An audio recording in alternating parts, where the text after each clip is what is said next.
بابت ما گرنگی افرو که هکار کو از گلکال چاوری مبتا مزروی و بیستم بلم سویتك ابو خود اسعد خیاط دیزاینر و برگدور دگل مدا بیده بحثا دیزاین جلن کردی و هات ناوان و ما ناوان و بزانین دنها داد چه آسیده که اسعد بخیر دیسا چوفا كاغا سعد بخير بيانيت باش سبيدة باش هم جلو برق الله والله لقى خوت هنا وهريك وديزاينك جیاواز چند كارتي داك كاغا سعد بالو دس بكاين بخواي بالضبط هلا دواي رابرين لدواي نوتو يكوا لدواي نوتو يكوا برين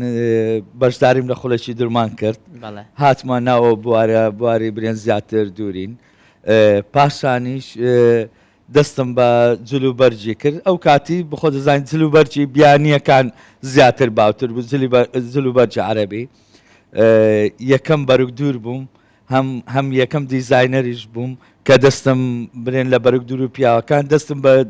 بەرگدووری ئافرەتان کرد چکە ئەو کاتی لە هەولێر لە شاری هەولێر هیچ بەرگدوورێکی پیاولی ئەوەی نەیدەخانمان بکە کە ئەو کاتیش کە ئەمەمان جلی کوردی ماندووری خاستن بە تایبەتی ئەو جلەکانی ژێرەوە یان کاتی بانیان زوو دەماندووریان کاتەکانەوە ینی کاتەکە ئای بۆ کاتی ینی جلی کوردی ئەوە بکرێ بەس زۆر خەڵکە ینی ئەو کاتی کە دیزاینی جلوبەرجی کوردی دانا دیزاینەکە چ بوو جلوبەرجی کوردی برێن پێش 91 ساڵی هەشتایەکان جلی کوردی برێن ئەو کاتی چۆن بابوو جلی کوردی زۆر بەرین بێ زۆر ئەوە بوو ئافرەتی ئەو کاتیش ئەو جلەی نەدەویست جلێکی دەویست ڕێک بە ئەندازەی خۆ بوو هەستان بە دیزاینی چەند جلوبەرگێک بە تایبەتی بەستنەوەی هەر چوار پارچە لە یەک جلوبەرجی کوردی لەوەی توانیم برێن سەرکەوتوو بم خەڵکەکی یەکجار زۆریش پێشوازی لێکرد ناو خەڵک مانێ بەوەی زۆر بوو ینی خاستن ڕەوەندی کورد لە ئەوروپا یەکجار داواکاری زۆر بوو یعنی ئەوە نەبوو برێن داواکاریەکان بەدانە بێ بە سەدام بوو ئەو کاتی باشە کاکە سعد طبعا دایکەمشی خەیاستەوە بڵێم ئەڤین بۆیە لەگەڵ ئەو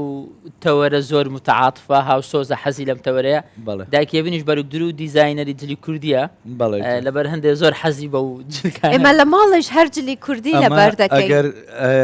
حکمیەوەی باوکم بە ڕەحمەتی دوکانی قوماشیە بوو ئەو کاتی کە بووک داهات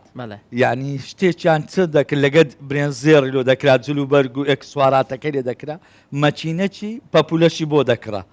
یعنی زۆربەی ئەو کاتی ئەگە خانماکانی پێشێت تەمەشای داکم ئەوانەیە بکەین قبل زۆربیان دەستی بەرگدووریان هەبوو زۆربەی جلەکانی خۆیان بەخۆی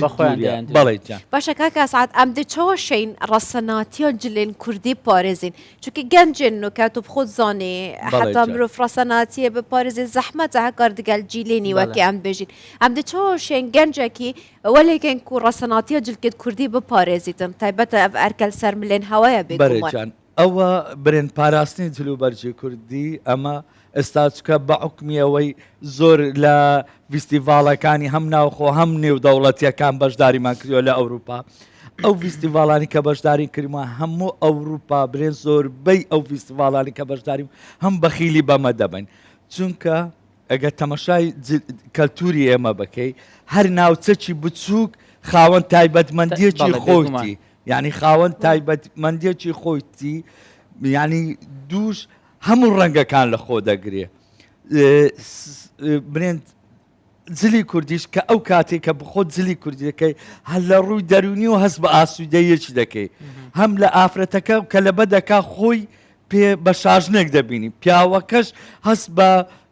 مەردایەتیش دەکا باز کە ئەو کاتی جلو بکە هەست بەبوونی خۆی دەکا یعنی هەر لە ڕووی دەرونیەوەش جلی کوردی تایبەتمەندیەکی خۆیە ئەوجە بۆیە یعنی ئەمە زۆر جار ینی قەت ڕێگر نەبووینە لەسەر ئەوانەی کە ئێستا ینی ئەو کاتی کە من دەستم پێکرد تاکە نەفەر بووم ئێستا وەی لێ هاتیە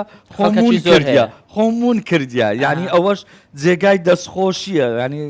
ئەوەیە ئەگەر تەمەشا بکە ئەمە ئەو کاتی جلی هەر ناوچەیەکت ئەگافرەتێکت بدیت وە پیاوێکت بدیت وە دەزانی ئەوە خەڵکی ئاکەیە ئەوە خەڵکی سلێمانیانەوە خەڵکی دۆکانەوە ڕۆژئاوایانەوە بەڵام ئێستا خۆشبەختانە ئەوەندە تێکەڵ بووینە ئەگەر بە زمانەکە گفتوگۆی لەگەر نەکەین کە جلەکەشی لەبەرە یعنی جلەکەمان ئەوەندە تێکەراوە ناوچەکان ئەوەندە دەیپۆشێ نایزانی ئێستا بە ڕۆژی ئاڵایە برێن زیاتر برێن ئەوەندە دوو فەرعم هەیە فەرعێکیان لە بەختیاریە چا لە تێرە فەرعی بەختیاری ئەوەندە خەڵکە بیانیەکە هاتووە بۆ جلی کوردی لۆ بەیانی لۆ ڕۆژی ئاڵا ئەوەندە نەها یعنی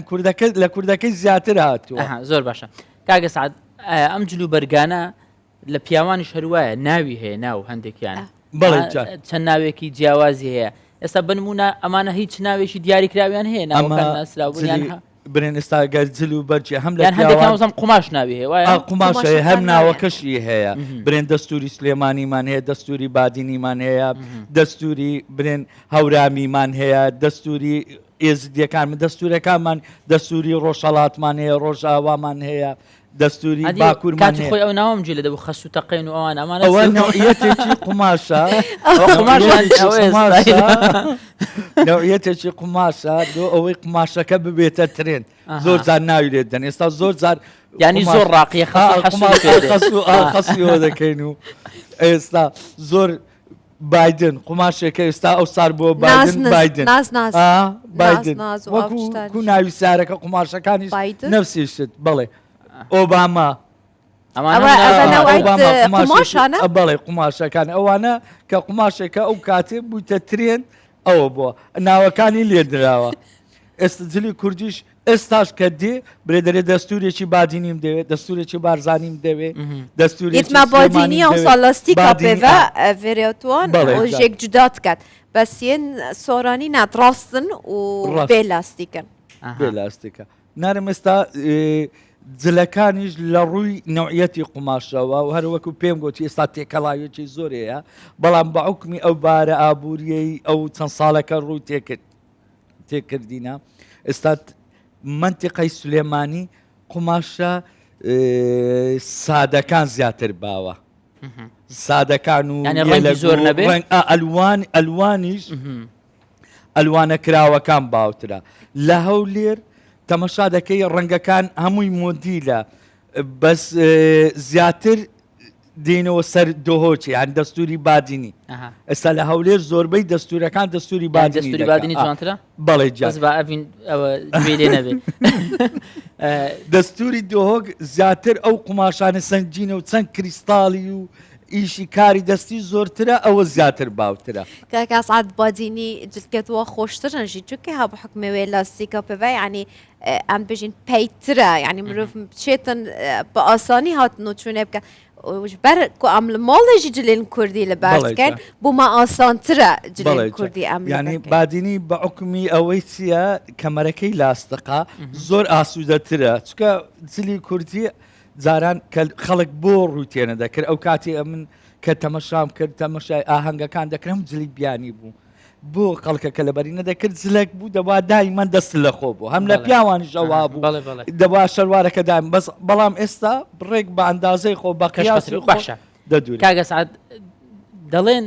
بەشێک لە مۆدیلەکان ئێستا گەڕاونەتەوە بۆ مۆدیلی کۆن ینی مۆدیلەکانی ساڵی هەفتاهەشتاکان بەم شێواز و دیزانە دەدورێتەوە ڕاستە بەڵێ جان ئەمە بۆچی دەگەڕێتەوە ئەمە ئێستا یەک وەکو خۆم دیزاینەرەکان وەکو خۆکە کە چەند دیزاینمان دەدێن ڕەخنەکی زۆرمان لێ دەچیرە ئەوە دەستکاری کەلتوری کردووە ئەوجە بۆ ئەوەی کەلتورەکەی خۆمان هەر بپارێزێ ئەمە ئەوەمان هەر کردووە یعنی کە دیزاینێکی نوێ دادەنین چاری ئیکۆنەکەی خۆی هەم لە ڕووی کەلتورەوە ئەگە تەمەشا بکەین کەلتوری ئێمە بە تایبەتی لە ڕووی جلو بەرگەوە زۆر دەوڵەمەندین ینی زۆر دەوڵەمەندین ئەگە تەمەشای بە تایبەتی ئەو جلانێ هەم پیاوان هەم ئافرەتان ئەو کاری ئەو ئیشەی لێ دەکرا یعنی بە تایبەتی ئەو ئێکسواراتە ئێستا و عقەی پێ نەدراوە ئەگە بتەوێ ڕاستی بێ ئێستا و عقەی پێ نەدراوە ئەوجە بۆەوەی جلە کەلتورەکەی خۆمان هەر بپارێزێ هەر بمێنێ یەک لە شاری زەگری فستیڤالێکی نێودەوڵەتی بوو لە کڕواتیا نمونەکی بووکو زاوایەک بە جلوبەرجی کوردیم دانا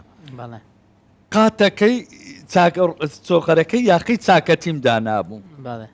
زۆر پێیان سیر بوو یعنی هەم لە ناوخۆ هەم لەوێن دەریش چۆن دەبێت کوردیکا قاتیە هەبووە ئەوە لە ئەرشیفەکانی مهینا ئەگەرنا زۆر لە ئەرشیفەکانی قەدیم پیاوە خانەدان و پیاوەکان هەموو ئەو جلیان پۆشیوە زۆر جار ڕیباتیشان هەر بەکارهێناوە هە لەگەڵ جلی کوردی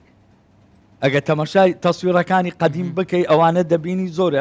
بۆ ئەوەی ئەو کەلتورە نەفەوتێ ئێمە هەمەشە ئەو نمونانە زیندوو دەکەینەوە تا بەحسی هەندێک کرد کوڕەخنایەکەن زۆر لە تێناگرتن لەسەر هەندێک دانانە شێوازە ستایلن جلێن کوردی بەس کاکە سعات متفێت شێکی دی بپرسم ئەف ساڵە ژ بۆ نەوروزا بهێتن بێگومان ئێستا کە خانم هەمی چاوەڕێمە نەبزانن کادێ چم ستایل ئەف ساڵە مۆد بیتە چ ڕەنگ زێدەتر مۆدا ئەف ساڵە بۆ ئێستا بۆ ئەو ساڵ بە تایبەتی ساڵی ئەگەر تەمەشای هەل لە ڕووی جیانەوە ڕەنجی ماڕۆنی ترێندە ڕەنجی ماڕۆنیەکی تۆ غەوزە هەم ماڕۆنیەکان بە هەموو ڕەنگەک ئەوە ئەو ساڵ باویەکە هەم لە نرخەکەشی فەرقاکی زیاتری هەیە یعنی ماشی ئەوەکەی ئێستا بە تایبەتی ئەگەر تەمەشایەوەی بکەی ڕەنگەکانی کە سارێکە ڕەنجی دێکە دێتە سەماڕۆنی سارەکەشی فەرقی هەیە وکیش قماش ئەف ساڵە ترێندە بەخوای قماش گەلە زۆر ینی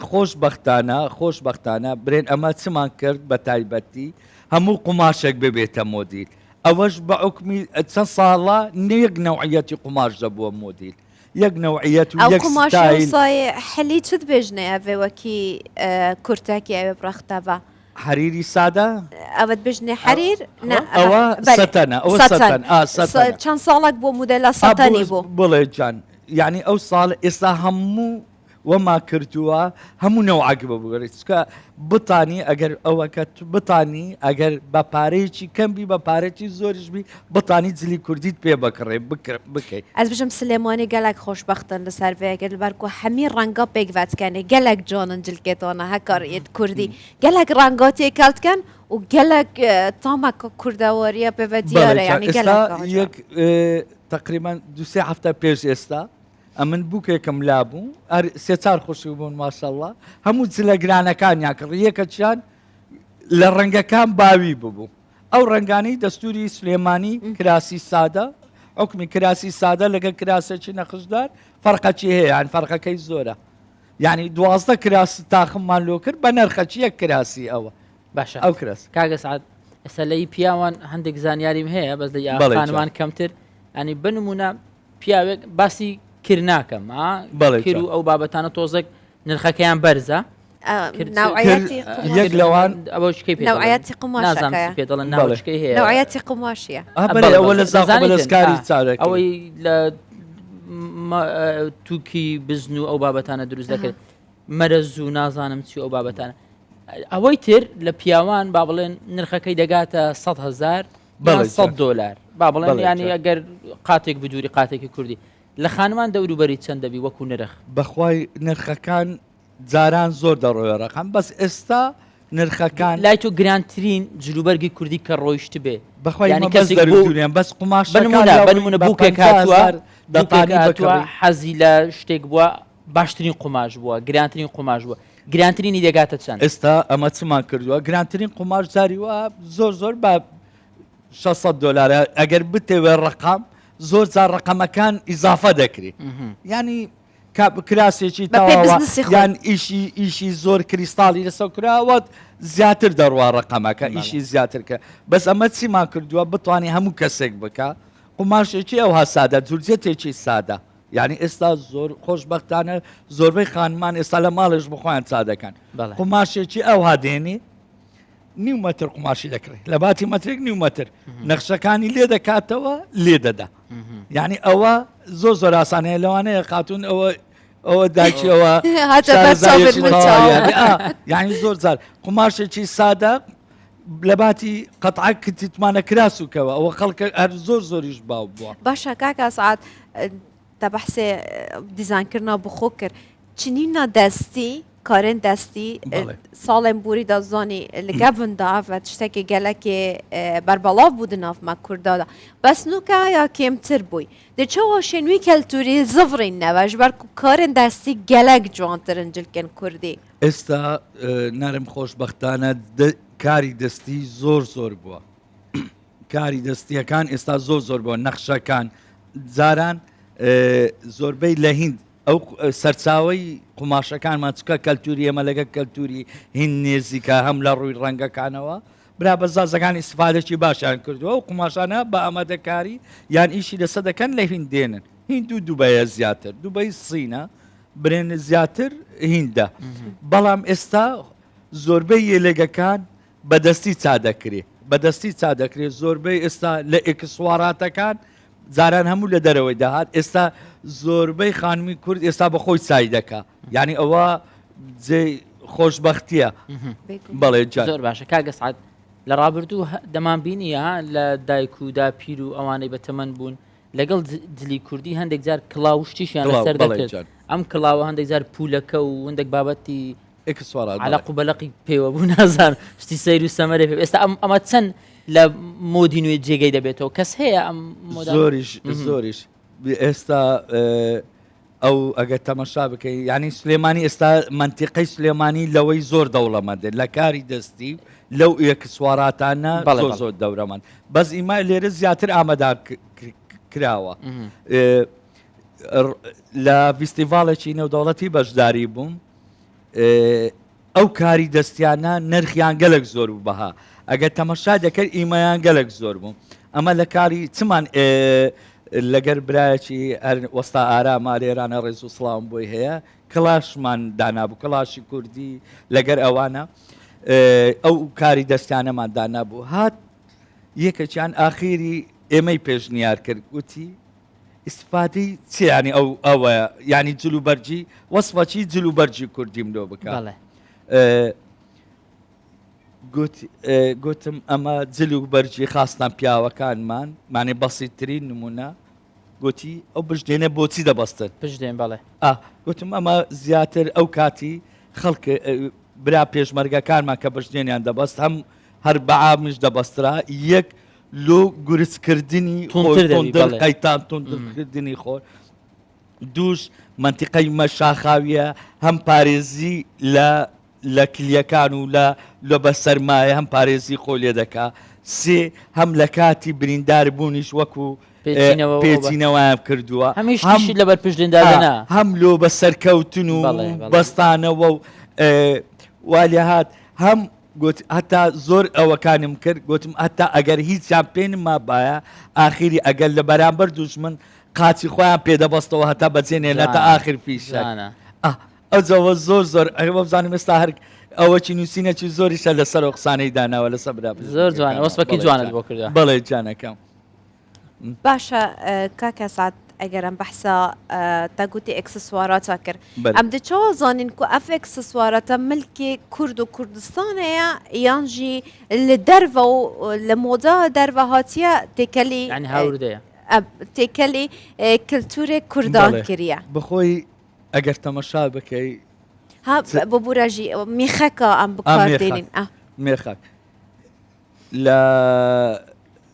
تەمەشا بکەی ئەو دەوڵەتانەی دەورا پشتمانە چ ئێرانە چ تورکایە چ عێراقا